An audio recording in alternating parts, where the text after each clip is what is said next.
Hello, my name is Lars Drudgaard. I come from the International Center Against Abuse of Covert Technologies, and I'm very honored that I have been given a chance to interview Mr. Barry Trower, together with my fellow Danish citizen, Mr. Stephen Bell. My pleasure. Maybe you could introduce yourself.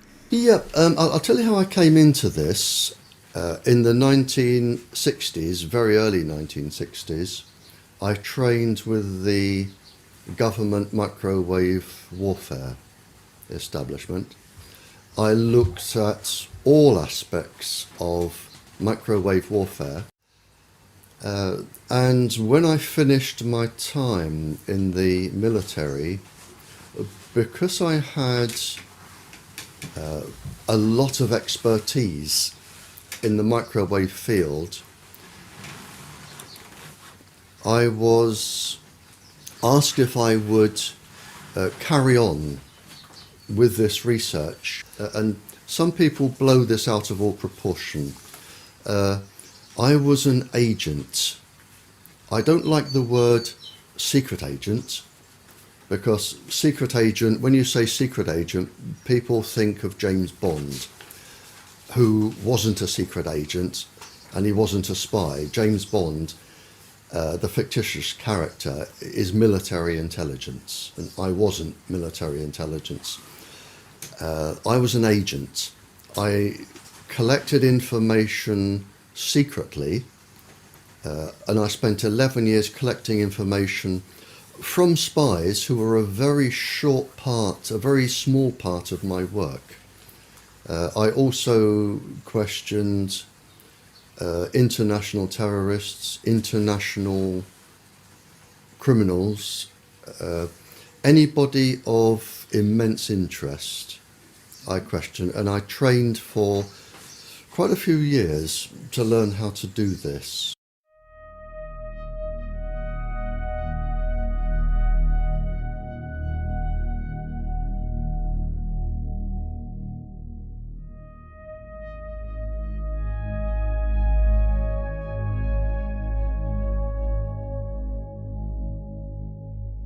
They found that there was an unusual number of breast cancers, childhood leukemias, other cancers, and they couldn't work out why.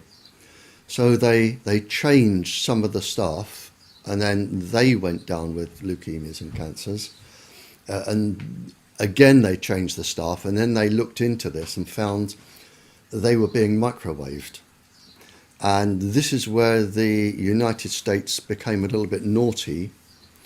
They decided to keep this quiet. The Americans used their own people as initial guinea pigs to develop their own weapons. And then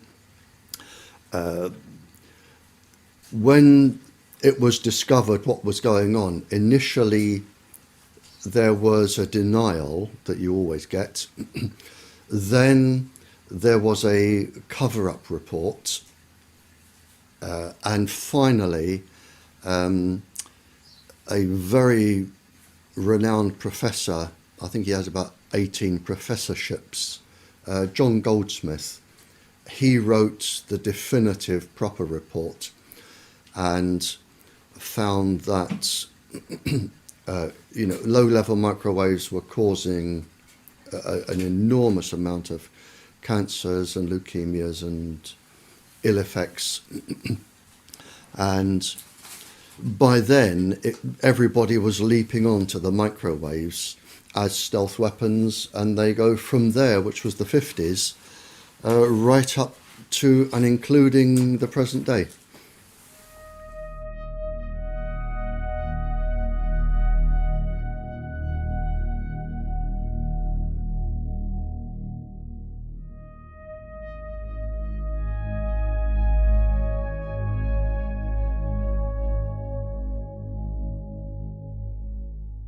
The ladies were protesting about having American missiles on English soil. Mm-hmm. And it was a peaceful protest. All they were doing were camping outside the perimeter of the American base. There was no violence, no swearing, no shouting. It was a peaceful protest. And it was found that from the American base, the ladies were being microwaved, and it was actually measured. They were being microwaved to make them sick. And in fact, when the figures came out, there was a disproportionate amount of tumours, personality changes, suicidal tendencies of the ladies. They were deliberately microwaved by the Americans for protesting about their base.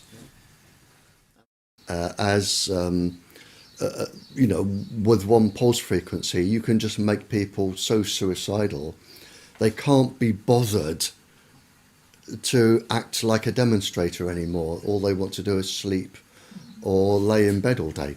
So if you're targeting demonstrators, you make them suicidally depressed, and they don't care about demonstrating anymore because they're too upset.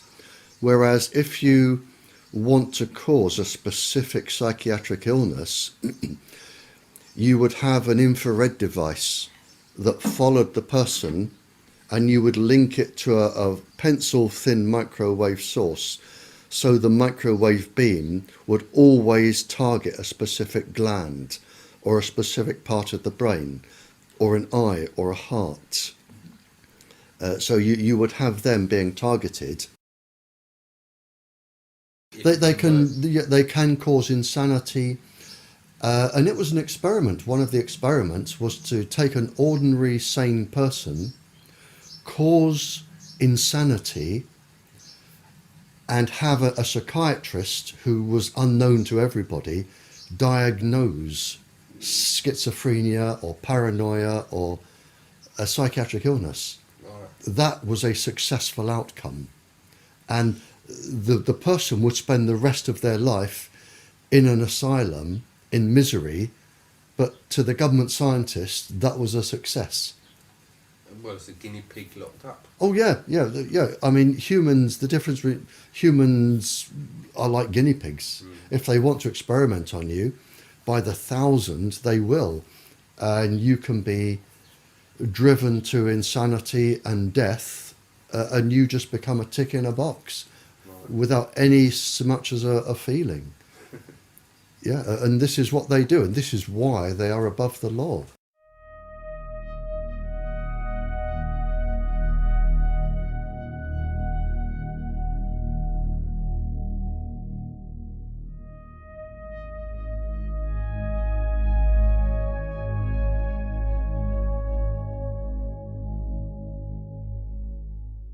It wasn't until around the 70s that this became secret.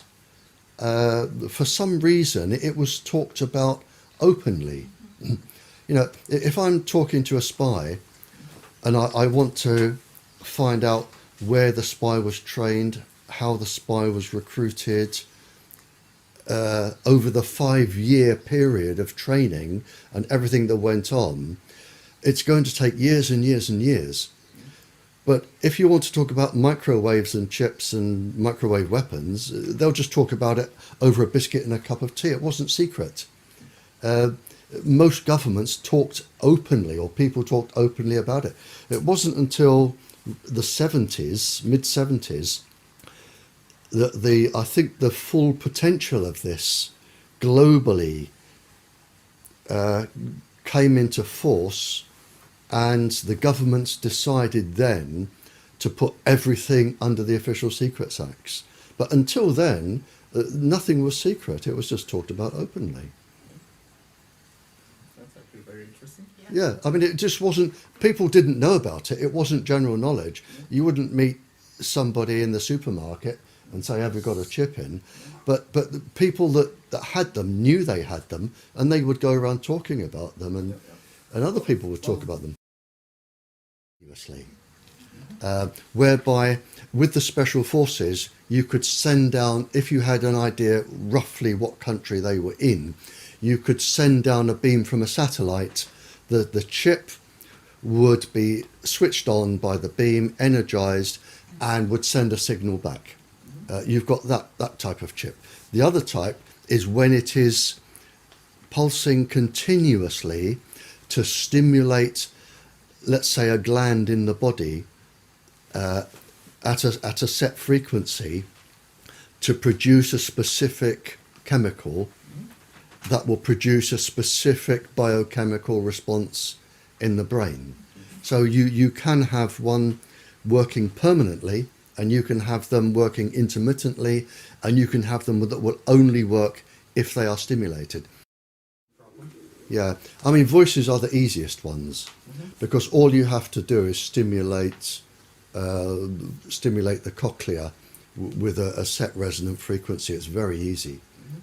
Voices are very easy, and it isn't people imagining voices. They physically hear them. They physically hear, as I'm talking to you, my voice isn't inside your brain. My voice goes no further than an inch into your ear, no further at all. It's the electrical signal that makes you interpret how I sound. And once you've got this electrical signal, which can be a chip or lots of things, you can physically make people hear voices, certain voices.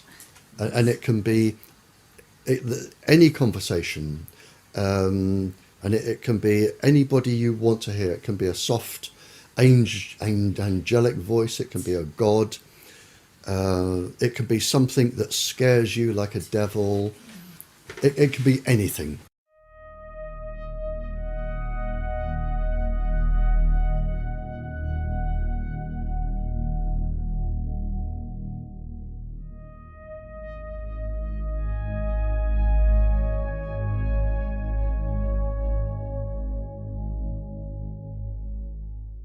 Fair enough. So I was there. I went into the back of a big black car, and it took me off in the dark, and then underneath a huge building in the dark. And I was suddenly thinking, well, hang on, this could be a bullet in the back of the head time. I'm getting uncomfortable here. But he took me out and took me to a room, and he said, I'm an international scientist. He said, and something is really, really worrying me, and I have to tell somebody who can tell the world. Now, I actually knew what he told me, I knew was going on anyway, because it had been discussed in other countries. But he said, it is now possible to genetically change bacteriums and virus, genetically change them. What has been developed now is if bacterium, they can lay, and yeasts, they can lay in the soil for hundreds of years in a dormant stage. And it's known by grave diggers or people who dig up old graves that it's possible when light comes on the bacterium to regenerate the bubonic plague that's been laying in the ground for several hundred years. It only wants that particular frequency and bang, it's active again. You don't need more than 2 brain cells to work out where you go from here. Viruses are neither dead nor alive. They inhabit hosts.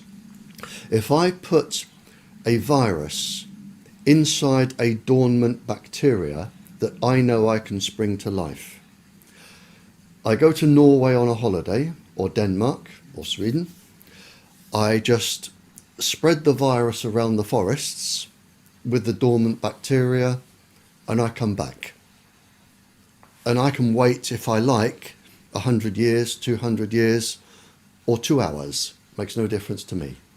And then all I have to do with HAARP or a similar device is put the frequency, the microwave frequency off the ionosphere, down onto Norway.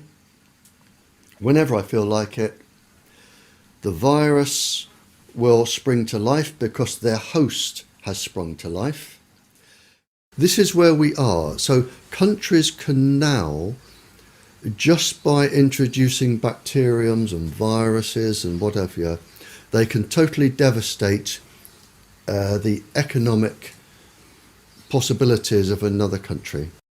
But doesn't that mean that we are in a new Cold War and that the entire military is obsolete? Oh, you're absolutely right. We are in a new Cold War. And this is why countries are developing this. I mean, really developing this.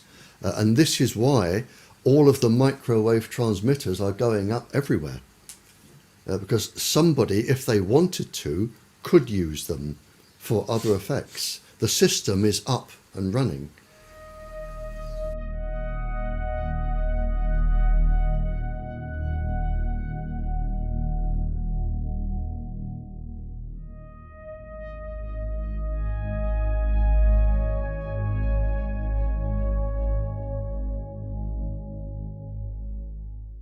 In a 3-month period, I had 5 lady police officers in this house, all with cancer. I've had a series of calls from officers saying that their personalities have been changed. Whenever I go to a country, and I think the year before, I did 6 countries, I think last year or the year before. The questions always come around to Tetra, and they always come around to aggressive behaviour from the police since they started using Tetra. And I have the government documents that say this can cause neurological damage, this can cause cancer, this can cause aggressive behaviour and personality changes. This was at the beginning of the experiment, and the experiment with Tetra is not due to finish until 2018. So it's an experimental system.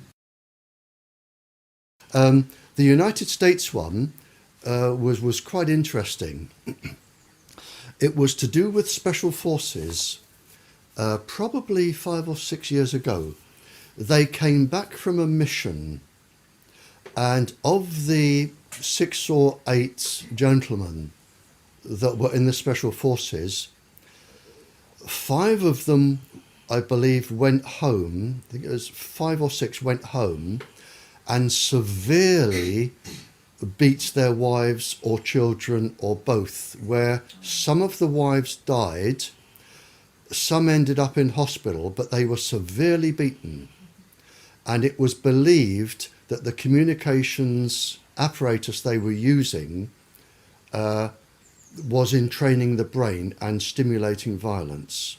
And this was Fort Bragg. Now, I either had a phone call from Fort Bragg or I had a phone call from the embassy to ask if I knew what frequencies could cause this. Because I ended up talking to each.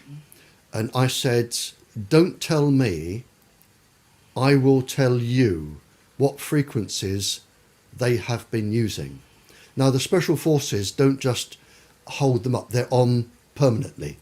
So we're talking massive entrainment, far beyond what the ordinary person would suffer. But it induced such a level of entrainment and violence. So I told them what frequencies I believed they would be using. I sent them documentary evidence, and the whole thing was hushed over, and it was on the news, but then they obviously, I would imagine, changed the frequency.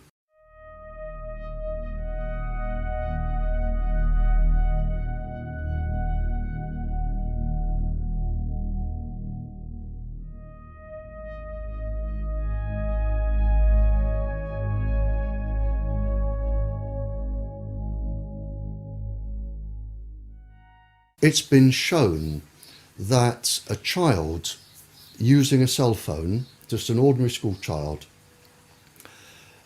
If the child uses the phone for just 2 minutes, the brain waves can take up to 2 hours to return to normal. 2 hours. And that's been published.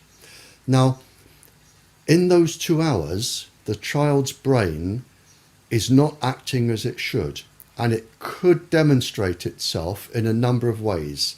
For instance, if the child were in school and made a quick call from the playground, it could be lack of concentration, hyperactivity, bad behaviour. It could be anything like that. And that would slowly ease off over 2 hours. Now that's just from 2 minutes.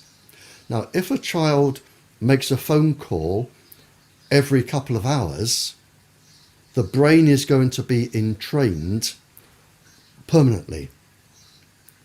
And it's already been published by the industry that a child using microwaves just before bed will have his or her sleep totally disrupted by entrainment.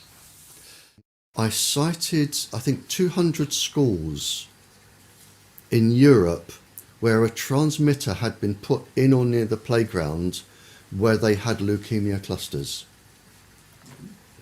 Some of our own MPs here have stood up in Parliament to say that they have 11 children under the age of 11 with leukemia around a transmitter, or 18 children. I mean, it's so. I mean, cancers are reaching epidemic proportions. There are lots of different types of cancers coming up now. I know in China, they've just had a 3,000% increase in parotid gland cancer, which is the side of the face where you would hold a mobile. We're getting cancers of the eye coming up. Obviously, brain tumours. In fact, brain tumours are quite enormous now in terms of numbers. That I read a report, and I read this out in Canada last year. People are so worried about the numbers of brain tumours that they've re-diagnosed 10,000 brain tumours as endocrine cancers to take them off the statistics. And I do know that in the European Union, we have been told that cancers are at epidemic proportions, and we're talking generally cancers between the ear and the brain.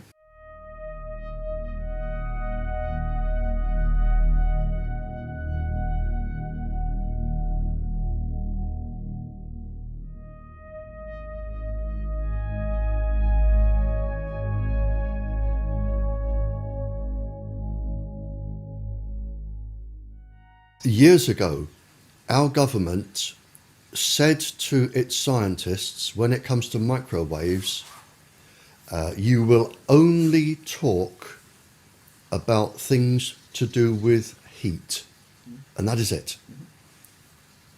So they won't even discuss anything else. They will deny anything that doesn't have anything to do with heat.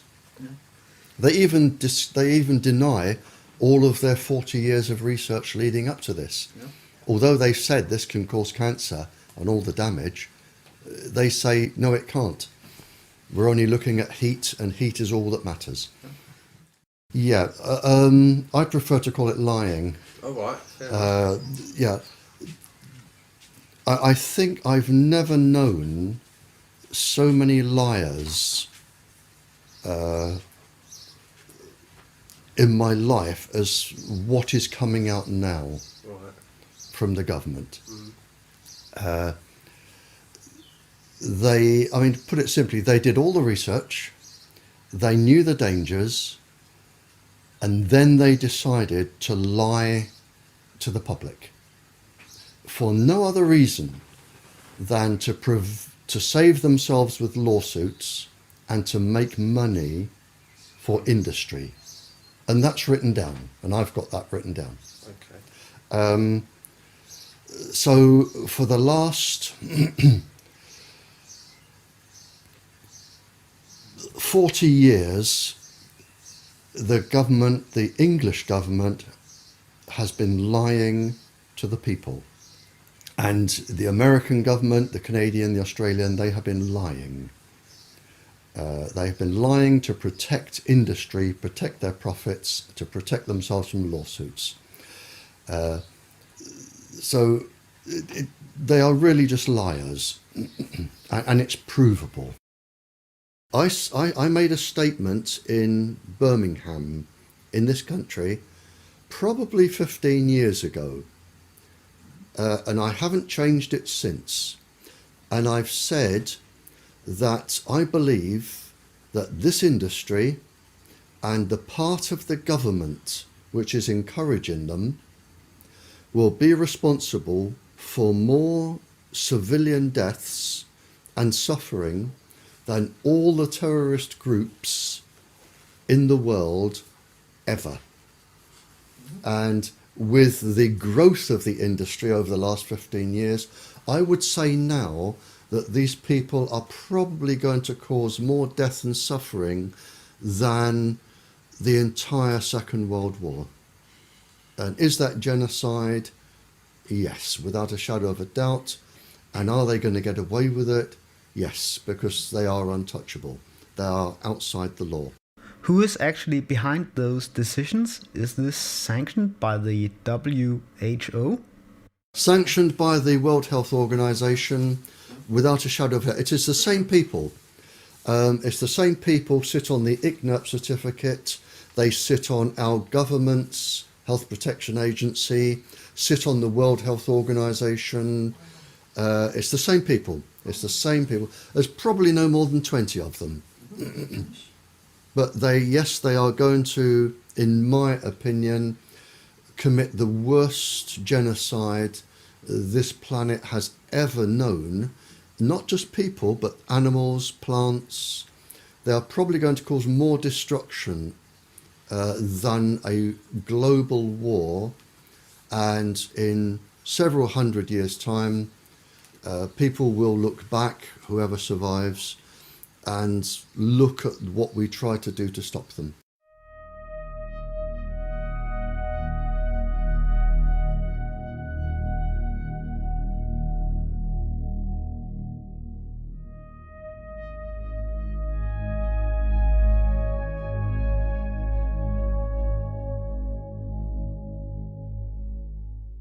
Operation Paperclip. At the end of the war, the scientists were pardoned, most of them. They were pardoned for all of the people they had killed, experimented on. They were given new identities, mostly in the United States.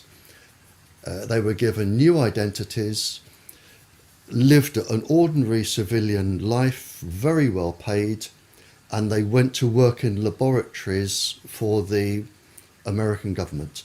And they handed over all of their research, and this is where it came from. And this was the basis of all of this, Operation Paperclip. If they could catch somebody and keep their name secret, that was Operation Paperclip, and they took them back. They took them back and they kept them. They used all of their resources, and there was a lot of scientists. They used all of their resources, and that was the basis of the mind control, the drugs, and everything else. I do know one experiment, just to give you some examples. I know that they found that with one of the subheadings was the microwaves on pregnant women. And they found that they could cause a 57.7 increase in miscarriages in pregnant women, which is just one experiment, you know. So what you're actually doing is killing 57% of all the children. Again, mixing microwaves or electromagnetic waves with LSD, lysergic acid, on 4-year-olds. they just experimented on people, causing any amount of suffering to the point of death. And if people ended up in metal cages or stone boxes for the rest of their lives, that was the way it was going to be, because they were allowed to be experimented on. But as I say, there is no boundary. There is nothing which, to me, is too low. I mean, if you're going to attack a uterus in a child, you can't get much lower. And this is what they were all about. At the end of the Second World War, a committee was formed by all of the Western Allies, the United States and Russia. And it was called the Nuremberg Treaty. And the Nuremberg Treaty was agreed by all the countries from the end of the Second World War. It was set up to stop people like Joseph Mengele, the Doctor of Death, in Bergen-Belsen concentration camp, where he experimented on twins. And they, from the Japanese torturing the American and the British and the European soldiers, the Germans experimenting, the Nuremberg Treaty was set up, and it's very defined and very succinct. And it says that no person may be experimented upon for any reason, and this includes microwave irradiation, for any reason without their consent. And before they give their consent, they must have full knowledge of the length of the experiment, the outcomes, any potential dangers, any potential ill healths. It must be fully understood and explained, and they must give individual consent. And this includes Tetra, which is an experiment that's going on until 2018 to look for cancer and brain damage. So everybody using Tetra is actually breaking the law, the people organising them. So that was set up. So experiments on people, service personnel, the police officers with Tetra, microwaves, it is all illegal according to the Nuremberg Treaty. As far as I know, the Nuremberg Code and the Nuremberg Treaty was created after the Nuremberg trials. Right, yep. And in the Nuremberg trials, there was a specific trial called the doctors' trials. Yep. Do you recall the sentencing of those trials? They were hanged. Yeah. And I've written it. I've written it in my papers, and I've said it on air in the radio. In fact, I said it, I was on international radio. It went out to 95 countries 2 Sundays ago. And I said, scientists at the end of the war were hanged for what scientists today are doing and getting away with. Absolutely, yep. Sentences you to death by hanging at such time and place as higher authority may direct.